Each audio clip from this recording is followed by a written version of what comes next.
ओंकारबिंदुसंयुक्तं नित्यं ध्यायन्ति योगिनां कामदं मोक्षदं तुभ्यं ओंकाराय नमो नमः। गुरुब्रह्मा गुरुर्विष्णु गुरुदेवो महेश्वर गुरु साक्षात् परं ब्रह्म तस्मै श्री गुरवे नमः।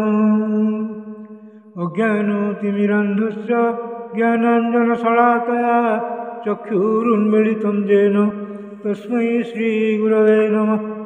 अखण्डमण्डलाकारं व्याप्तं येन चराचरं तत्पदं दर्शितं येन तस्मै श्रीगुरवे नमः। ध्यानमूलं गुरोर्मूर्ति पूजामूलं गुरोर्पदं मन्त्रमूलं गुरोर्वाक्यं मोक्षमूलं गुरोर्कृपा। मन्नाथ श्री जगन्नाथ मद्गुरु श्री जगद्गुरु मदात्मा सर्वभूतात्मा तस्मै श्री गुरवे नमः। जंदारु ब्रह्ममूर्ति प्रणवतनुधरं सर्ववेदान्तसारं भक्तानां कल्पवृक्ष भवजलतरणी सर्वतत्त्वानुतत्त्वं योगिनां हंसतत्त्वं हरिहरनमितं श्रीपति वैष्णवानां शैवानां भैरवश्च पशुपति परमशक्तितत्त्वं च शाक्तं बौद्धानां बुद्धसाक्षात् ऋषभजतिवर जैनसिद्धान्तसारं तं देव पातु नित्यं कलिकलुषहरं नीलशैलाजिनाथम्। अथ श्रीमद्भागवत महापुराणं चतुर्थस्कन्ध प्रथमोऽध्यायः। ओम श्री गणेशाय नमः। ओम नमो भगवते वासुदेवाय। स्वयंभुव मनुंको कन्यामानुंको वंश वर्णना। नारायणं नमस्कृत्यं नरं चैव नरोत्तमं देवीं सरस्वतीं व्यासं ततो जयमुदीरयेत्। मूकं करोति वाचालं पंगुं लङ्घयते गिरिं यत्कृपातमहं वन्दे परमानन्दमाधवम्। निगमो कल्पतरोर्गलितं फलं सुखमुखादमृतं द्रवसंयुतं पिबतं भागवतं रसमालयम्। मुहुरहो रसिका भुवि भावुकाः। मैत्रेय उवाच मनोस्तु शतरूपायां त्रिस्रः कन्याश्च जज्ञिरे आकुतिर्देवहूतिश्च प्रसूतिरिति विश्रुता। आकुतिं ऋतये प्रादात् अपि भ्रातृमतिं नृप पुत्रिका धर्ममाश्रित्य शतरूपानुमोदितः। प्रजापतिः स भगवान् रुचिस्तस्यामधिजनत् मिथुनं ब्रह्मवर्चस्वी परमेण समाधिना। जस्तयो पुरुषः साक्षात् विष्णुर्यज्ञस्वरूपधृक् जा स्त्री सा दक्षिणा भूतेरंश भूतानपायिनी। आनिन्ये स्वगृहं पुत्र्याः पुत्रं विततरोचिषं स्वयंभुवो मुदायुक्तो रुचिर्जग्राह दक्षिणां। तां कामयानां भगवान् आनुवाह जजुषां पति तुष्टायां तो समापन्नो अजनयत् द्वादशात्मजान्। तोष प्रतोष सन्तोष भद्रः शान्तिर्लिस्फितः इद्म कविर्विभुषद्न सुदेवो रोचनो दृशत्। तुषिता नाम ते देवा आसन् स्वयंभुवान्तरे मरीचि मिश्रा ऋषयो यज्ञः सुरगणेश्वरः। प्रियव्रतोत्तानपादौ मनुपुत्रौ महोजसौ तत्पुत्र पौत्रन् पुत्रान् मनुवृत्तं तदन्तरम्। देवहूतिं वदात्तात कर्दमायात्मजां मनुः तत्सम्बन्धी श्रुतप्रायं भवतो गदतो मम। दक्षाय ब्रह्मपुत्राय प्रसूतिं भगवान् मनु प्राजच्छत् यत्कृतः स्वर्ग स्त्रीलोक्यां विततो महान् जाःकर्दमसुतः प्रोक्ता नव ब्रह्मर्षि पत्न्य तासां प्रसूतिप्रसवं पृच्यमानं निबोध मे पत्नी मरीचेस्तु कला शुशुभे कर्दमात्मजा कश्यपं पूर्णिमानं च जयोरापुरितं जगत् पूर्णिमासूतविरजं विश्वगं च परन्तप देवकुल्यां हरेः पाद शौचाद्जाद्भूतसर्दिव्यः अत्रे पत्यन्ननुसूया त्रिजङ्घे सुजस सससुतान् दत्तं दुर्वाससं सोमम् आत्मेश ब्रह्मसंभवान् विदुरोवाच अत्रेर्गृहे सुरश्रेष्ठा चित्युक्तत्यन्तहेतव किञ्चित् कीर्षवो जाता एतदाख्याहि मे गुरो मैत्रेय उवाच ब्रह्मणा नोदितसृष्टा भर्तृर्ब्रह्मविदाम्बर सह पत्न्या जयावृक्षं कुलाद्रिं तपसि स्थितः तस्मिन् प्रसूनस्तवक कलासा शोककानने बार्भिस्रवद्भित् रुद्गरुघृष्टे निर्विन्ध्यायाः समन्ततः प्राणायामेन संयम्य मनोवर्षशतं मुनिः अतिष्ठदेकपादेन द्वन्द्वो अनिलभोजनः शरणं तं प्रपद्येऽहं जयेव जगदीश्वर प्रजामात्मसमं मह्यं प्रयच्छतीति चिन्तयन्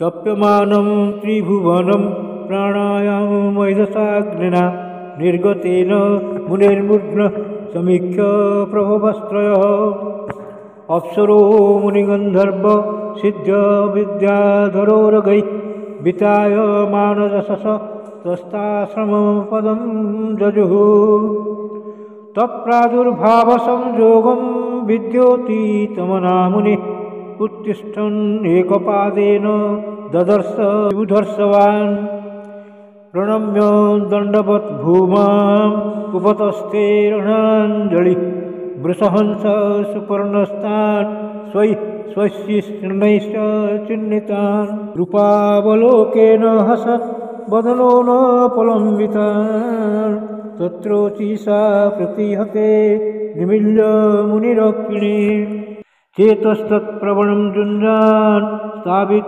संहताञ्जलिः श्रुणक्षया सुक्तया वाचा सर्वलोकगरीयसः अत्रिरुवाच विश्वोद्भवस्थितिलयसु विभज्यमानैर्मायागुणैरनुयुगं विगृहीतदेहा ते ब्रह्मविष्णुगिरिशा प्रणतोऽस्म्यहं तेभ्यः क एव भवतां मह्योपहूतः एको महेह भगवान् विबुधप्रधानैः चित्तीकृतः प्रजननाय कथं न जूयम् अत्रागतास्तनभृता मनोऽसोऽपि दूरा ब्रूत प्रसीदतमः निह विस्मयो मे मैत्रेयो उवाच इति तस्य वचः श्रुत्वा त्रयस्ते विबुधर्सभा प्रत्याहुः श्लोकया वाचा रहस्य तं ऋषिं प्रभो देवाऊचुः यथा कृतस्तसङ्कल्पो भाव्यं तेनैव नान्यथा सत्सङ्कल्पस्य ते ब्रह्मन् यद्वै ध्यायति ते वयम् अथास्मदंशभूतास्ते आत्मजा लोकविस्मृता भवितारोङ्गभद्रं ते विस्तप्स्यन्ति च तेजसा एवं कामवरं दत्त्वा प्रतिजग्मु सुरेश्वरा सभाजितास्तयो सम्यक् दम्पत्योर्निशतोस्ततः सोमोऽभूत् ब्रह्मणोऽंशेषेण दत्तो विष्णुस्तु योगवित् दुर्वासा शङ्करस्यांशो निबोधाङ्गीरसः प्रजा श्रद्धा त्वङ्गिरसः पत्नी चतस्रो सुतकन्यका सिनीबाली कुहुराका चतुर्थनुमतिस्तथा तत्पुत्रावपरास्पास्तां ख्यातौ स्वारोचिषेऽन्तरे उतथ्यो भगवान् साक्षात् ब्रह्मिष्ठश्च बृहस्पतिः पुलस्त्यो अजनयत्पत्न्या अवस्थां च हविर्भुवि सोऽन्यजन्मनि दह्राग्निर्विस्रवाश्च महातपः तस्य जक्षपतिर्देव कुबेरस्त्रिलबिडासुतः रावणः कुम्भकर्णश्च तथा नृस्यां विभीषणः पुलहस्य गतिर्भार्या तीनसुत सतीसुतान् कर्मश्रेष्ठं वरीयांसं सहिष्णुं च महामते क्रतोरपि क्रियाभार्या बालकिल्या न सूयत ऋषीन् षष्टिसहस्राणि ज्वलतो ब्रह्मतेजसा ऊर्जायां जज्ञिरे पुत्रा वसिष्ठस्य परन्तप चित्रकेतु प्रधानास्ते सप्तब्रह्मर्षयो मलाः चित्रकेतु सुरोचिश्च विरजा मित्र एव च उल्बणो वसुभृजानो द्युमान् शक्त्यादयो परे चित्तिस्तर्थगुणं पत्नी लेभे पुत्रं श्रुतव्रतं दध्यन्तम् अश्वशिरसं भृगुर्वंशं निबोधमे भृगुख्यातां महाभाग पत्न्यां पुत्रान् अजीजनत् धातारं च विधातारं श्रियं च भगवत्पराम् आयतिं नियतिं चैव सुते मेरुस्तयोर्ददात् ताभ्यां तयोरो भवतां मृकण्डः प्राण एव च मार्कण्डेयो मृकण्डस्य प्राणाद्वेद शिरामुनि कविश्च भार्गवोजस्य भगवान् सनसुतः तो एते मुनयः क्षत्रलोकान् स्वर्गैरभावयन् एष कर्दमदोहित्र सन्तानः कथितस्तव शृण्वतः श्रद्धधानस्य सद्यः पापहरः परः प्रसूतिं मानवीं दक्ष उपजेमे हजात्मज तस्यां ससर्जदुहितृ षोडशामलोचनां त्रयोदशाधार्धमायां तथैकामग्नये विभुः पितृभ्य एकां युक्तेभ्यो भवायैकां भवच्छिदे श्रद्धा मैत्री दया शान्ति तुष्टि पुष्टि क्रयोन्नति बुद्धिर्मेधा तितिक्षा मूर्तिधर्मस्य पत्न्यः श्रद्धा सूत शुभं मैत्री प्रसादम् अभयं दया शान्ति सुखं मुदं तुष्टि स्वयं पुष्टिरसूयत योगं क्रयोन्नतिर्दर्पम् अर्थं बुद्धिरसूयत मेधा श्रुतिं तितिक्षा तु क्षेमं हि प्रश्रयं सुतम् मूर्ति सर्वगुणोत्पत्तिर्नरनारायणावृषि जयोर्जन्मन्यदो विश्वम् अभ्यनन्दत् सुनिर्वृतं मनांसि ककुभो वाता प्रसेदु सरितोद्रयः दिव्यवाद्यन्ततुर्याणि पेतुः कुसुमवृष्टय मुनयस्तुष्टभुस्तुष्टा जगुर्गन्धर्वकिन्नराः नृत्यन्ति स्म स्त्रियो देव्य आसीत् परममङ्गलं